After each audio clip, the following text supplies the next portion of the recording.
Olá, bom dia, tudo bem com vocês? Aliás, bom dia, boa tarde ou boa noite. Não sei, eu estou gravando de manhã esse vídeo. O que significa que a qualquer hora do dia você pode assistir esse cara dando aulas de biologia, de física, de química e matemática também, aí pelo YouTube, ajudando a gente a monetizar esse canal. Mas hoje, excepcionalmente, nós estamos aqui para quê, para quê, para quê? Para Super Dicas Olímpicas. Sim, você que estuda para uma prova de Olimpíada Acadêmica, aqui no canal tem uma playlist só para isso. Esse aqui é o vídeo número 9, mas se você rodar por aí, vai achar um monte. Bom, eu sou CG, eu sou biólogo, eu sou botânico, estou aqui para garantir que você leve uma medalhazinha no peito. E enquanto isso acontece, vai estudar, malandro! Ou malandra, ou malandre. Enfim, tanto faz. Hoje eu estou engraçadola. Bom, vamos lá. Hoje o tema da aula, como vocês podem ver aqui na tela, junto com esse gordo estranho, é resposta imunológica. Sim, resposta imunológica. Basicamente, vamos falar como é que o nosso corpo se defende quando é atacado por um micróbio ou por um ser vivo diferente do que a gente espera. Eu falo isso porque, basicamente, o nosso sistema imunológico ele vai ser representado por células que a gente conhece como leucócitos, os glóbulos brancos, e ele basicamente tem o papel de reconhecer aquilo que é diferente, reconhecer aquilo que não é igual. Basicamente, repetindo a palavra basicamente pela terceira e agora quarta vez. Uh, o glóbulo branco, quando encosta uma célula nas outras, né? Tipo, estou passando no meio de uma multidão, estou esbarrando em outra célula. Ao esbarrar uma célula na outra, através da sua membrana plasmática, através da pele que recobre essa célula, então, tem proteínas específicas que vão ajudar nesse reconhecimento. Caso essa proteína não seja comum ao corpo, isso é considerado estranho e o corpo começa a reação de ataque. Beleza? Portanto, uma dica assim de saída. O que que o corpo reconhece? Proteínas. Essas proteínas precisam ter complexidade suficiente para ser reconhecida como diferente umas das outras. E chamamos isso de antígenos. Beleza? Bom, vamos adiante então aqui, já que a gente está falando a respeito disso, partiu falar de leucócitos, né? Como vocês podem ver aí, o leucócito é uma célula do sangue. Lembrando que a gente já fez um vídeo aqui sobre sangue, mais especificamente sobre glóbulos vermelhos e sobre plaquetas. Agora a gente vai falar de glóbulos brancos. Esse nome não é muito coerente, eu já falei já no vídeo anterior, né? O fato de ele se chamar de glóbulo branco é pelo fato de ele não ter uma coloração especial, como acontece com o glóbulo vermelho, que tem hemoglobina, que faz ele ser vermelho e tudo mais. Aqui nós vamos falar de células que precisam ser tingidos para poder ser enxergados a olho nu. O ideal é que a gente não tenha muitos deles, tá? A gente tenha um nível sempre baixinho, tá? Eles não são todos iguais, os glóbulos brancos, os leucócitos, eles são reconhecidos pelo formato desse núcleo. Quando você olha na célula, né, você consegue enxergar lá o núcleo dessa célula. E se ele tem um núcleozão, ou se o núcleo tem formato de ferradura, ou tem um núcleo ali que parece uma tripinha, tarará, pelo formato desse núcleo a gente classifica ele e ele vai ter funções biológicas diferentes. Os principais tipos são esses dois aqui, ó, associar nomes, tá? Neutrófilo, eles são a célula, o sistema de defesa mais básico, é aquele que não precisa de especificidade. Então, os neutrófilos basicamente matam vírus e bactérias, tá? Eosinófilos matam vermes. Então, por exemplo, caso você desenvolva lombriga dentro de você, ascaridíase, o ascaris é um desses tipos de verme que, apesar de viver na forma adulta no nosso intestino, ele precisa passar pelo chamado ciclo de Luffer, onde ele circula pelo teu organismo e passa pelo sangue. Quando ele está no sangue, obviamente, ele vai ser reconhecido por glóbulos brancos que vão tentar destruí-lo. É os eosinófilos que vão então se multiplicar. Beleza? Então, meio que funciona assim. Se eu vou fazer um exame de sangue e tem muitos neutrófilos, eu sei que eu estou com uma infecção de vírus, de bactéria. Dá para saber qual? Especificamente, não, né? Para isso, a gente precisaria fazer um exame sorológico, né? Para detectar os anticorpos que vão estar ali presentes. E anticorpos, sim, são substâncias específicas. E quando eu estou infestado, né? Porque contra verme a gente não fala que a gente está infectado, a gente está infestado. Quando a gente está infestado por um determinado verme, aí são os eosinófilos que vão aparecer em maior quantidade, tentando eliminá-los. Além disso, é importante falar dos mastócitos, também conhecidos como basófilos, que são células que, bom, elas são células de defesa muito associadas a quadros alérgicos. Tá? Então, sempre que você está com uma crise alérgica, uma hipersensibilidade, o teu corpo vai aumentar o número de mastócitos, de basófilos. Aqui é legal falar que essas células elas são especializadas na liberação de uma substância chamada histamina. A histamina é um componente químico que é, digamos assim, um comunicador celular. Sempre que uma célula libera essa substância, ela está fazendo como se ela estivesse ligando uma sirene, chamando células para vir ali para as proximidades, para armar uma defesa. Então, quando você tem um quadro alérgico, é comum subir as doses de histamina no seu sangue, e aí pode surgir sintomas como inchaço, né, o edema tecidual, exatamente porque foi um monte de célula para o mesmo lugar, vermelhidão, exatamente porque vai aumentar o afluxo de sangue na região, coceira, exatamente porque o prurido ou coceira é estamos falando de uma resposta, né, do corpo a um possível ataque, então mastócitos estão ligados a isso. E é por isso que os antialérgicos, os medicamentos antialérgicos, são sempre componentes que combatem a histamina e são chamados também de antihistamínicos. Beleza? Bom, seguindo aqui, assim como os glóbulos vermelhos e as plaquetas, os leucócitos são feitos também na medula óssea. Mas é importante falar que quando a gente nasce com um órgão específico para produzir glóbulos brancos. Este órgão chama-se timo. Ele fica geralmente na porção central do seu peito, na frente do seu coração.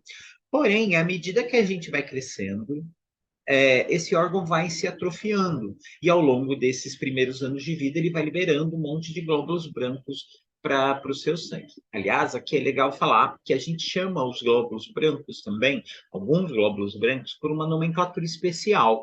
A gente pode chamar eles de linfócitos T, de timo, ou linfócitos B, de blood, de sangue, tá? Ou de bone marrow, que é, bom, desculpa se meu inglês está horrível, mas é medula óssea. Então, os linfócitos T são aqueles que no passado foram feitos no seu timo, que atrofiou até os 10 anos de idade. 10, 11 anos de idade, o órgão desaparece. E o linfócito B é aqueles que basicamente vão ter sido feitos na medula óssea, beleza? Bom, um detalhe importante, dica final aqui: aumento de linfócito é aviso de que você tem uma infecção, porque em geral essas células estão em pequenas quantidades. Aumentou muito, é sinal que você está sendo atacado. Outro detalhe: os linfócitos T, que eu comentei agora há pouco, eles podem ser de alguns tipos. Os dois principais tipos os linfócitos T CD8 positivos, e elas são chamadas de citotóxicas. Por quê? São glóbulos brancos especializados em matar célula. Tá? Por que desse nome CD8 positivo? Porque eles são linfócitos T, que foram feitos no timo, e que eles apresentam na sua superfície uma proteína especial, que é chamada de CD8. Por isso que ele é CD8 positiva. É importante dizer que a gente também tem a CD4 positiva. Diferença, uma proteína de superfície. Como eu falei agora há pouco, um glóbulo branco reconhece algo como do corpo ou estrangeiro exatamente por encostar. E aí, o que ele vai usar para encostar? Essas proteínas de superfície. A proteína CD4 faz com que o linfócito T CD4 seja um reconhecedor de antígenos. Então, ele seria como se fosse um investigador do corpo para a presença de substâncias estranhas. Então, sempre que o nosso corpo localiza um componente esquisito que não deveria estar lá, um vírus, uma bactéria, um verme, etc., é essa célula que faz a identificação e que vai avisar todas as outras células do repertório de defesa, inclusive as TCD8. Então, TCD4 identifica e avisa o corpo todo. E aí avisa a TCD8 que vai ser quem vai matar de verdade, que vai chegar e vai fazer fagocitose, que vai comer essa célula, ou liberar substâncias que matem essa estrutura perigosa. Tá? Aqui é legal a gente fazer referência ao vírus da AIDS, né? O vírus da AIDS, conhecido como HIV, né? O vírus de imunodeficiência humana, ele é um vírus que, como todo vírus, ele escolhe uma célula para ele se hospedar, para ele parasitar. No corpo humano, em específico, o vírus HIV, ele ataca os linfócitos TCD4. Ao visitar o linfócito TCD4, o vírus HIV se multiplica ali dentro e vai matando essas células. O que faz com que a doença AIDS seja uma doença caracterizada pela perda da imunidade. Mas não é uma perda completa, ela vai eliminar do teu corpo as células que são capazes de reconhecer micróbios perigosos. Então, os micróbios vão poder entrar no teu corpo, vão fazer o ataque no teu corpo não vai saber que está doente. E é por isso que o vírus HIV é conhecido como um vírus que gera imunodeficiência. E o que vai matar na doença não vai ser o vírus HIV, e sim as doenças oportunistas, né? As doenças que vão se aproveitar da situação da perda de imunidade para fazer o ataque. Tá? É legal falar que a gente ainda tem os linfócitos B, né? Que também vão ser células que vão ficar esperando lá o comando da TCD4 positiva, e ele tem um detalhe importante. Ele é um linfócito que se transforma. Ele vai se transformar numa célula, num tipo de célula chamada de plasmócito, e essa célula de plasmócito vai ser um grande fabricante de anticorpos, imunoglobulinas. Lembrando que as imunoglobulinas são substâncias específicas para neutralizar vírus, bactérias, enfim, e elas precisam de um tempo para ser feitas. E quem vai fazer vai ser esse plasmócito. Beleza? E aqui um detalhe importante. Do mesmo jeito que os antígenos são substâncias proteicas, os anticorpos também são, tá? Então, a base deles são proteínas. O que significa que nas células que vão produzir esses anticorpos, nós vamos ter grande quantidade de duas organelas produtoras de proteína, que são os ribossomos e os retículos endoplasmático rugoso, que é também chamado de granular, que também é lotado de ribossomos nele, e que também vai contribuir para a fabricação de proteínas. Beleza? Bom, seguindo adiante aqui, dois conceitos importantes têm a ver com resposta imunológica que a gente precisa falar, que é a diferença entre resposta primária e secundária. O conceito ele é bem simples, mas vale a pena a gente reforçar isso. Resposta primária trata-se basicamente como o seu corpo reage ao entrar em contato pela primeira vez com o micróbio. Esse gráfico é um gráfico que sempre aparece nessas situações. E aqui, um conceito que é legal falar, é o gráfico dos dois morros.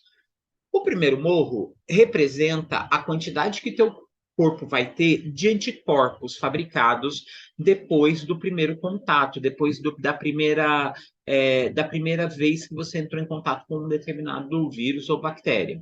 Passa-se alguns dias e teu corpo vai produzir anticorpos de defesa, beleza?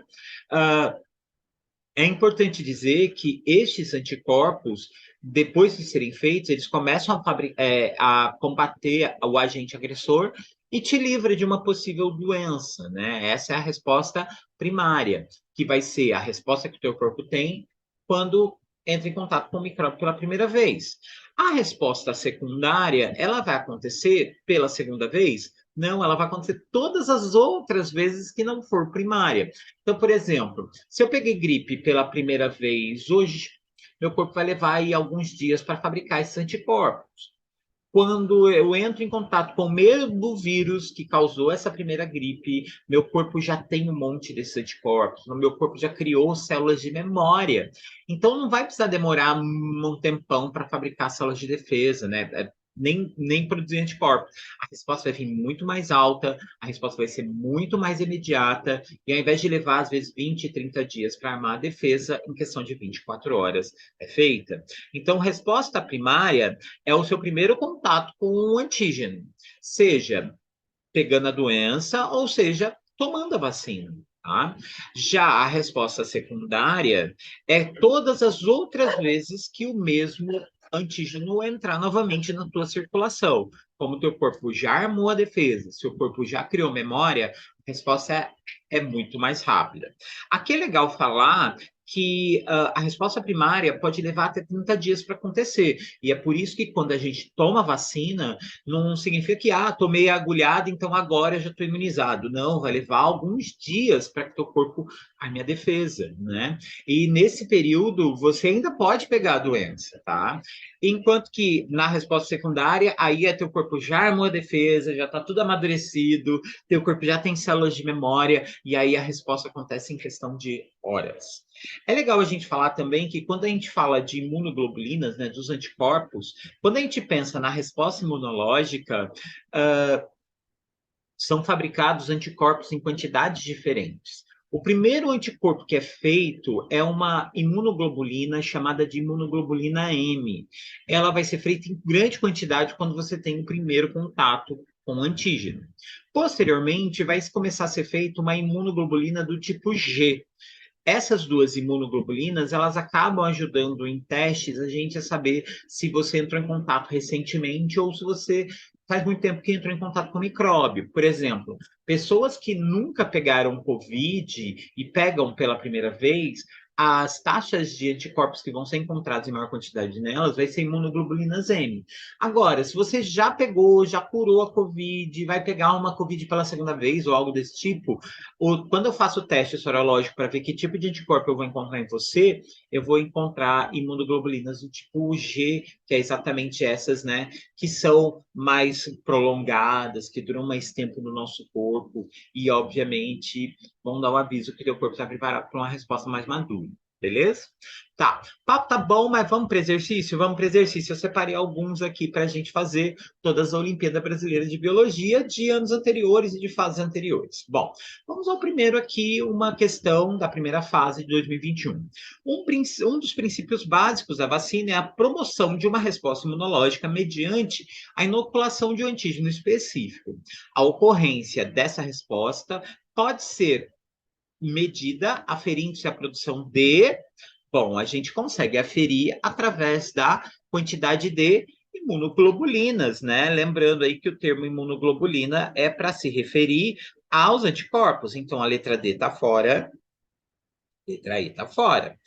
Agora, qual dessas células, qual dessas estruturas celulares a gente consegue detectar especificamente caso você tenha uma infecção ou uma resposta vacinal? Linfócito. Plaqueta não, porque a plaqueta tem a ver com coagulação. E macrófagos, é importante dizer que elas são também uma linhagem de células específicas de defesa, tá? Ou melhor, inespecífica, né? Ela combate qualquer coisa. Porém, ela não é específica, ela não está agindo especificamente no caso de uma única infecção, no caso de uma resposta vacinal. Ela é meio que uma dessas células, como é o eosinófilo, o neutrófilo, é uma célula de defesa, assim, que ataca qualquer coisa que não seja próprio do corpo, tá? Então, aqui a resposta correta, letra A. Vamos a uma próxima, tá? Um problema observado durante a pandemia foi o medo e a desistência do tratamento de algumas doenças crônicas. Doenças como diabetes, hipertensão e câncer devem ser monitoradas, evitando assim complicações futuras do paciente. No tratamento do câncer, são usadas diversas tecnologias, visando o bloqueio da multiplicação celular do tumor. Uma delas são medicamentos quimioterápicos. Aqui é legal a gente falar que a quimioterapia já é um assunto que cai algumas vezes na OBB. E, basicamente, a quimioterapia ela age com duas frentes. Uma delas é contendo a multiplicação celular das células cancerígenas, né? Então, evitando que aconteça mitose, bloqueando essa mitose, para que ele não cresça de tamanho e nem se espalhe. E uma segunda ação é aumentando a sensibilidade dos glóbulos brancos, porque aumentando a sensibilidade dos glóbulos brancos fica mais fácil para eles reconhecerem, né, o tumor como sendo algo estranho que precisa ser destruído. Uma das formas de atuação desses medicamentos atua no aumento da atividade dos linfócitos CCD4, né? Letra B. E por que letra B? A resposta é bem simples. TCD4 são células especializadas na identificação de algo estranho. E não só na identificação, mas no aviso das células que vão armar a defesa. Então, no caso, aumentando a atividade dessas células, o corpo fica mais sensível para reconhecer as células que precisam ser destruídas. Beleza? Próxima questão. Aqui é uma questão da segunda fase de 2019. Eu não vou ler o texto, não, mas eu vou explicar aqui do que se trata. Basicamente, é um texto falando de como comidas do tipo fast food podem interferir na sua imunidade, tá? Em geral, a grande questão é que o corpo, quando come certos alimentos, se torna mais inflamado. Tem uma resposta inflamatória.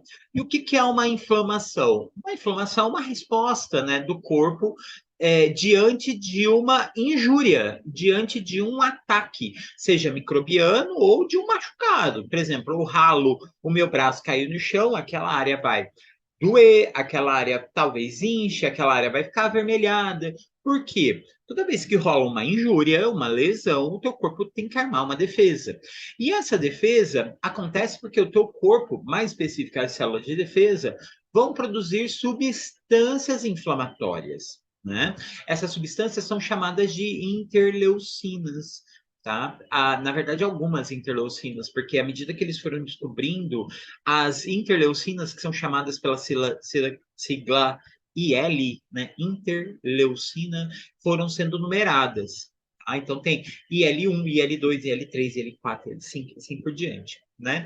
E nós temos tanto interleucinas que são pró-inflamatórias, né, que vão incentivar a inflamação a acontecer, como existem as interleucinas anti-inflamatórias, que vão bloquear a ocorrência da inflamação, né? Vão conter a inflamação. No caso aqui, a gente percebe que as alternativas estão com substâncias de defesa, anticorpos e até hormônios, tá? Aqui é legal falar que adrenalina e testosterona não podem ser, são hormônios que não estão associados à resposta imunológica. E é um tipo específico de imunoglobulina, IM também, né, IgM também. A resposta correta é a letra A. Ela é a IL, 1 beta e a TNF-alfa, que é fator de necrose tumoral alfa, são substâncias pró-inflamação. Então, caso o nosso corpo entre em contato com substâncias que causem inflamação, vai subir a taxa dessas substâncias, tá? Vamos para mais uma questão aqui, ó. Qual das seguintes alternativas não apresenta um procedimento que possa ajudar no diagnóstico da AIDS? A pergunta é que não auxilia no linfócito, né, na identificação da AIDS. Bom, como a gente falou, qual dos procedimentos não apresenta... Bom, contagem de linfócito TCD4, ele ajuda na identificação, né? A gente disse agora há pouco que o vírus ataca células que tenham isso, então não é a letra A. Teste cutâneo para antígenos bacterianos também, tá? Por que razão? Obviamente, sem imunidade, as bactérias da pele vão ficar mais reativas a um possível ataque. Então, teste cutâneo para antígenos bacterianos vão aparecer. Biópsia de linfonodo. Linfonodos são locais do nosso corpo que armazenam glóbulos brancos, né? Se eu faço uma biópsia, se eu coleto um material ali para contagem celular, para ver como está a saúde daquela estrutura, eu também consigo diagnosticar, eu também consigo avaliar a presença do vírus ou não. E o antígeno P24 é específico do vírus HIV. O vírus HIV, como qualquer vírus, ele é composto por um capsídeo e um material genético lá dentro, e nessa capa, que é de proteína, tem uma proteína específica chamada de P24. O único que não daria uma resposta, assim, que daria resposta positiva para uma série de doenças e não especificamente para o HIV, seria a letra B, que é a contagem de CD8, exatamente porque CD8 a resposta já foi feita, né? Aquela coisa, o corpo já identificou e agora está matando. E TCD8 pode acontecer com o vírus HIV, mas pode acontecer com uma série de outros micróbios podem interferir nele, tá? Então, letra B de volta. Vamos para mais uma. Aqui uma questão bem simplesinha. A pergunta é: seu aspecto bem pequeno, ovalado, apresenta um retículo endoplasmático granular muito desenvolvido e o seu citoplasma é basófilo. Quando fala que o citoplasma é basófilo, significa que o pH dele é alto, tá? Vem de básico, de alcalino. Tá? Seu núcleo é esférico, concêntrico, cromatina, em faixas e tal. Ele está aí contando e aí tá falando a última frase, ó. Sua principal função é produção de anticorpos. A pergunta é: qual dessas células vão ser responsáveis pela produção de anticorpos? Aqui, fibroblasto faz fibras colágenas, não. Adipócito armazena gordura. Eritrócito é o glóbulo vermelho. Macrófago faz defesa, mas não produz anticorpos. A resposta correta é o plasmócito, que é nada mais nada menos do que a célula do linfócito B transformada. Beleza? Bom, gente, é isso. Eu fico por aqui. Haveria mais questões aí para a gente resolver, mas a minha recomendação é, nesse momento, pega as provas anteriores, estuda ela, resolve elas, e é isso. Eu fico por aqui. Amanhã tem mais um vídeo desse saindo para ajudar com dicas olímpicas para o bebê. Até lá, um beijo, se cuida, bons estudos e, por favor, curta, comente, compartilha, né? Faz essa sementinha se espalhar por aí, faz essa informação chegar a mais gente. Afinal de contas, conhecimento não é para ser escondido, é para ser compartilhado. Bom, eu fico por aqui. Um beijão, se cuidem, até, fui, tchau.